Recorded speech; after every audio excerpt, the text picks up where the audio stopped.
A series of violent crimes across the nation has reignited the debate over immigration laws and the enforcement of the laws we already have at both the federal and local level. This week, authorities accused Jesus Diaz Mendoza of shooting a family when they stopped to help him on a Montana roadside. A senior source up on Capitol Hill says the 18-year-old was originally brought to the United States illegally, but received a special juvenile immigrant visa in 2013. He eventually received status as a legal permanent resident. In Ohio, federal officials released illegal immigrant Juan Emanuel Razo from their custody. Just a week later, he has been accused of murder.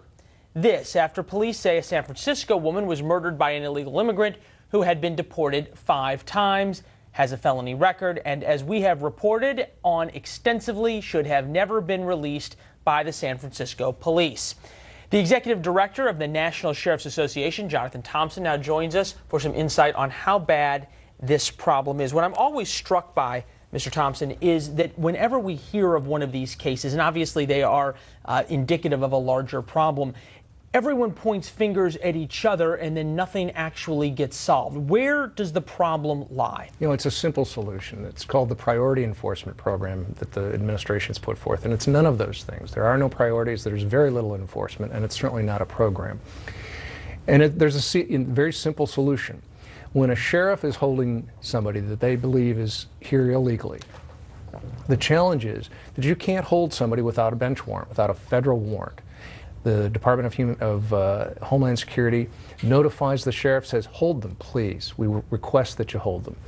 The blame is... This is what's called an ICE hold. That's exactly right. Okay. It's the ICE hold. And the problem comes down is that everybody in this country has civil rights, civil liberties.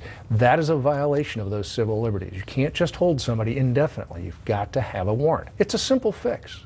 It's a very simple fix. Do you think the reason this simple fix that you call it hasn't been put into place is this sort of a matter of policy by the administration who doesn't want to have all these people held? Or is it that this is just sort of fallen by the wayside? You know, I think it's a combination of things. I think on the one hand, I think the administration does want to be able to say to the people on the left and the open borders folks, we're doing the best we can to let this process open up more pathways to citizenship. And then they turn around in the same breath, they say, hold them, hold them, hold them.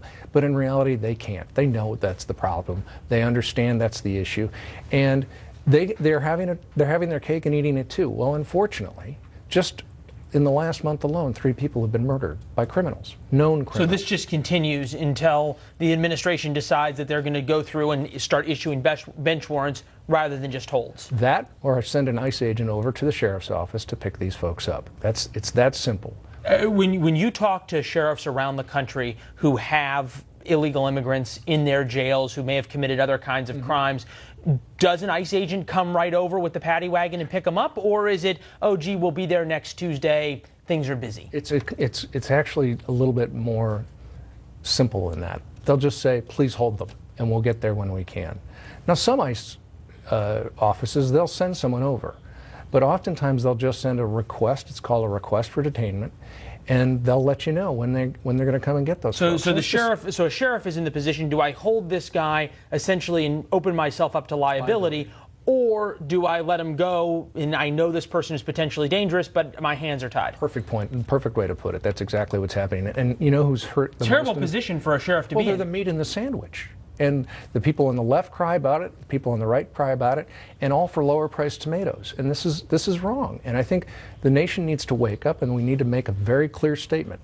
You know, call the White House, call your congressman, tell them, fix this program. It's easily fixed. And the program is called? Priority Enforcement Program. And which you say is not a program and there's no enforcement. 2 lives for the price of 1 in Washington. I've never heard of that happening before. Shocking, I know. Shocking. All right, Jonathan Thompson from the National Sheriff's Association. Appreciate your insight, sir. Thanks for having me.